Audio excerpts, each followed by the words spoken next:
Hey wine lovers, it's Leah Faith of Let's Talk Wine. So the 4th of July is literally right around the corner. What does that mean? That means barbecues, cookouts, get-togethers, and wine, of course. So I thought that today I would share with you my personal sangria recipe that's always a huge hit everywhere I go and when I invite people over. Here's some fruit. Now this is overripe fruit that I got from the store.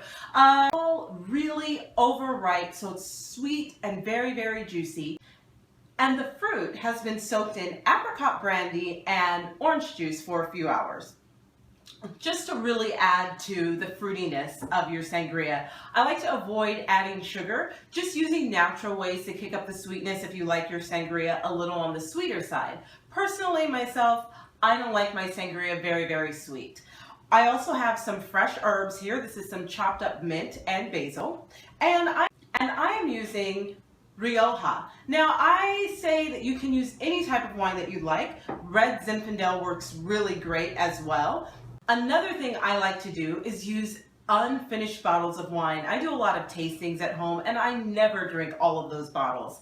It's a great idea to just throw all of that wine into a pitcher, add some fruit, and call it sangria. You don't have to waste the wine. So this here is just a delicious Rioja from Spain. It's delicious in sangria. Like I said, you can use any red, white, or sparkling wine. So I'm just going to take my fruit here and add it to my pitcher. So this is, it's really pretty juicy. Just like that. I can make some more later, as you see. And here, as I said, just some fresh basil and mint from my garden that just really adds a really nice freshness to the sangria. So I'm just going to add that in here as well, just like so. And then the wine. It's really that simple. Sangria is not supposed to be overly sweet. If you do like it sweeter, that's definitely fine. I'm going to go ahead and add that and just give it a stir. So like I said, I soaked my fruit for a few hours in some orange juice and apricot brandy, just about a quarter cup of each, depending on how much fruit you have. A good way to portion it out is just to make sure that it covers the fruit so that the fruit is all soaking into that. Some fresh herbs, just to kick up the freshness, and red wine. So you would want to let this sit in your refrigerator overnight if possible. If you don't have time to soak your fruit, say you're doing this for the next day and you want to just go ahead and make it that night, do that.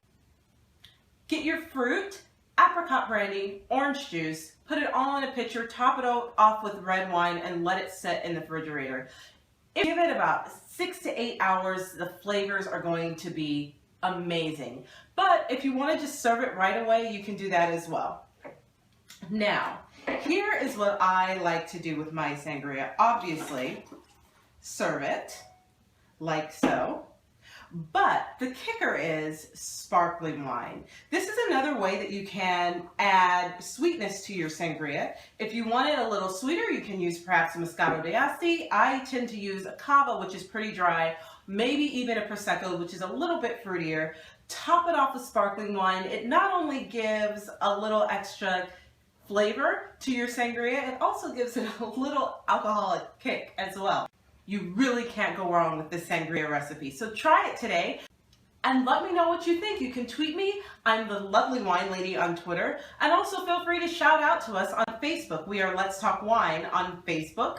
Leave any comments in our comment section below. Just let me know what you think. And don't forget to like, subscribe, and sharing is caring. See you next week. Cheers.